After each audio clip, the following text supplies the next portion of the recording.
Hello, good morning. কেমন আছো সবাই? আমি তনুশ্রী। আমার আরেকটা নতুন ব্লগে তোমাদের সবাইকে ওয়েলকাম। আর আমরা যাচ্ছিলাম পালাপে।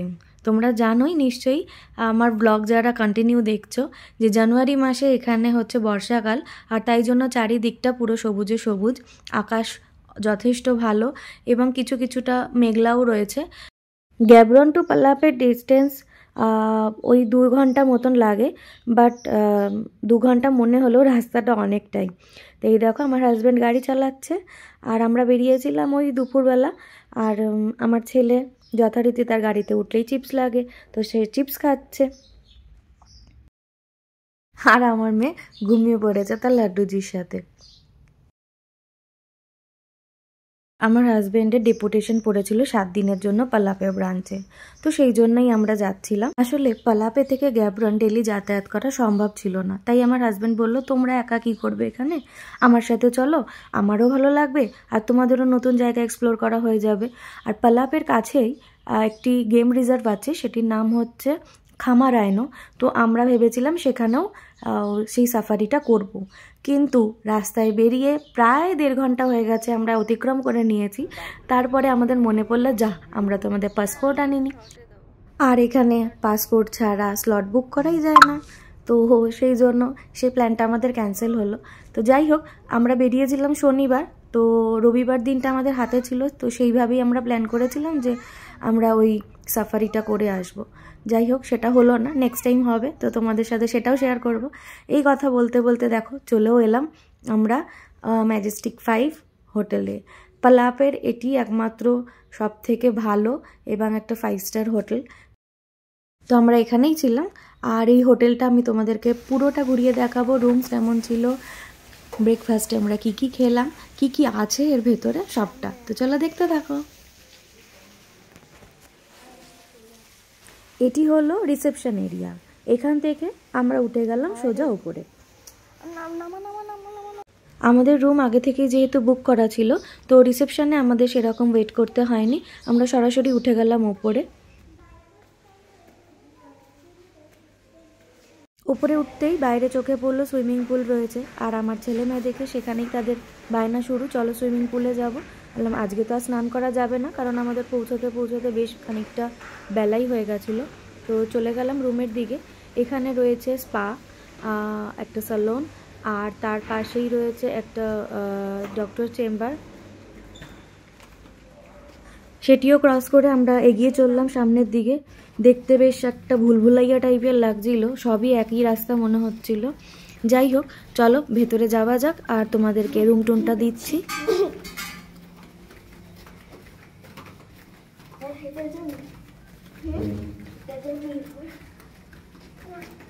ঢুকে পড়লাম রুমে, আর ঢুকতেই বাদিকে ছিল একটা ওয়ার্ড্রপ, আর তার উল্টো দিকেই ছিল ওয়াশরুম, আর বেশ পরিষ্কার পরিচ্ছন্ন, খুবই সুন্দর।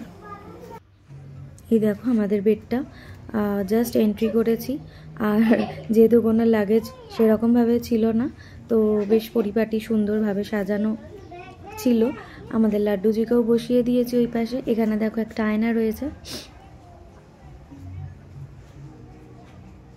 সাথে টিভি, ছোট একটা ফ্রিজও দেওয়া ছিল। এই দেখো এটার ভেতরে রয়েছে একটা মিনি ফ্রিজ। আর এরপরে আমরা, ও দেখো আমাদের লাড্ডুজি বসে রয়েছে, ওনার ঠিক জায়গাটা হয়েই যায়, আমরা যেখানেই গেছি উনি ঠিক ওনার জায়গা করেই নিয়েছে। এই হচ্ছে আমাদের ছোট্ট একটা ব্যালকনি, এবং সেটা দিয়ে পুরো বাইরেটা দেখা যাচ্ছিল। আর এখানে আরেকটা জিনিস আমরা দেখেছি, সেটা হচ্ছে যে ময়ূর প্রায় বলতে পারো আমাদের ব্যালকনির সামনে বসে থাকতো, অথবা ব্যালকনিতে উঠেও থাকতো। যখন আমরা রুম থেকে হয়তো বাইরে বেরোতাম, কোনো আওয়াজ পেত না, তো সেই সময় গিয়ে বসে থাকতো। ওই কোনায় ছিল বাচ্চাদের প্লে এরিয়া। এই দেখো ময়ূরটি, এখানে বেশ 2-3টে ময়ূর রয়েছে, আর খুব ভালো লাগছিল দেখতে। যেহেতু বর্ষাকালে গেছিলাম, আর চারিদিকে যেহেতু সবুজ সবুজ হয়েছিল, খুব সুন্দর লাগছিল বাইরের ভিউটা।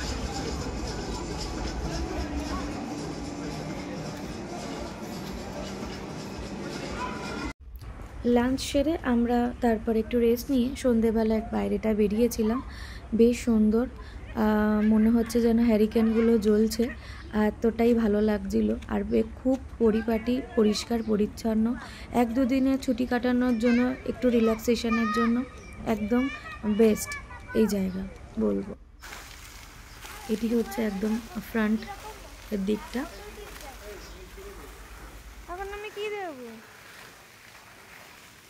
এরপরে আমরা রাতে ডিনার সেরে চলে গেছিলাম রুমে। পরের দিন সকালে উঠতেই দেখো কি সুন্দর, মানে জাস্ট মানে স্পিচলেস বলবো। যে কারণ আমরা যে শহুরে মানুষ, কলকাতার মানুষরা এরকম ব্যালকনিতে ময়ূর বসে আছে, সকালবেলা উঠে পর্দা সরিয়ে দেখবে, এটা ভাবাই যায় না।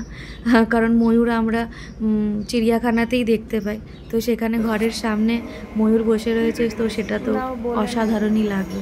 এরপরে চলে এসেছিলাম আমরা ব্রেকফাস্ট করতে। ব্রেকফাস্টে মেনলি কি বলবো, আফ্রিকান ডিশই থাকে, ইন্ডিয়ান ডিশ খুব একটা পাওয়া যায় না। তো সেই জন্য আমরা এই ব্রেড বাটার এইসব দিয়েই কাজ চলেছিল, আর একটু সসেজ, স্যালাড এইসবই খেয়েছিলাম। স্যালাডগুলো দেখো কি সুন্দর করে সাজানো, যদি আমরা একটু পরে এসেছিলাম তো একটু ঘেটে গেছিলো। আর এখানে আরেকটা জিনিস দেখবে, বানসগুলো কি সুন্দর, মানে বিভিন্ন শেপের মধ্যে করা, দেখাচ্ছি তোমাদের। দেখো, ব্রেড নেবি?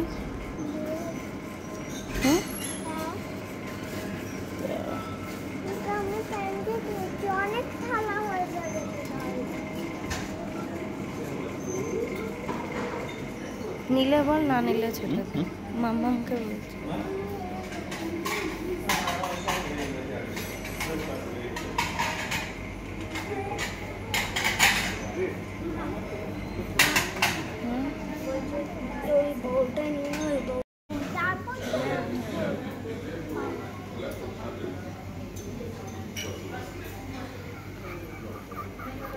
ব্রেকফাস্ট সেরে যেমন কথা সেরকম চলে গেছিলাম সুইমিং পুলের কাছে। যদিও আমরা স্নান টান করিনি, বাচ্চারাই আনন্দ করছিল, আর ওটা দেখতে সবথেকে বেশি ভালো লাগে। তো ওরা খুব খুব এনজয় করেছে সেই দিনটা, যেহেতু ছিল সানডে, আর ওর বাবার তারপরের দিন থেকেই অফিস থাকবে। তো সেই জন্য আজকে বললাম ভালো করে মজা করে নাও, কারণ কালকে থেকে এতটাও বাইরে বেরোনো যাবে না, কারণ একদমই আননোন প্লেস। আর এখানে উইকেন্ডেই লোকজন থাকে বেশি, উইকডেতে সেরকম লোকজন অতটা আনাগোনা হয় না। তো বাইরে বেরোনোটা অতটা, আর একা একা সেটাও মানে ঠিক সেফ লাগে না। সেই জন্য সানডেটা ভালো করে আমরা মজা করে নিচ্ছিলাম। আমরা যেহেতু ওখানে একটা সপ্তাহ ছিলাম পুরো, তো সেই সানডেতে ওরা বললাম যে স্নান করেছিল, তারপরে আর ওদেরকে নিয়ে আসিনি।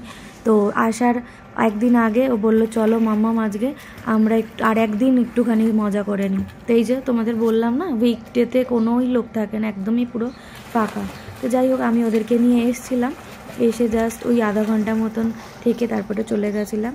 আর এই যে আমার মেয়ে, কখন তাকে আমি পড়তে বলেছিলাম, সে কখন আমার ফোনটাকে অন করে ব্লগ বানাইয়ে এইসব উল্টোপাল্টা ভিডিও করেছে। আমি ওদের পড়া চেক করছি, আর ওরা এই কাজ করে যাচ্ছিল। যাই হোক, এই ছিল আমাদের পালাপে ম্যাজেস্টিক 5-এর পুরো ট্যুরটা। আর ব্যাস এই, আর বাকি দিনগুলোর ভিডিও করিনি, কারণ খুবই বোরিং কেটেছিল আমাদের। তো ব্যাস এবার আমরা চলে যাচ্ছিলাম বাড়ি। তো এই ব্লগটা কেমন লাগলো জানিও। আর হ্যাঁ, যারা সাবস্ক্রাইব করোনি প্লিজ সাবস্ক্রাইব করে দিও, একটু কমেন্টস করো, তাহলে আমারও ভিডিও বানাতে আরও ভালো লাগবে। চলো টাটা, বাই বাই, দেখা হবে আরও একটা নতুন ব্লগ নিয়ে। অনেক মজা, অনেক আনন্দ, ভালো থেকো সবাই।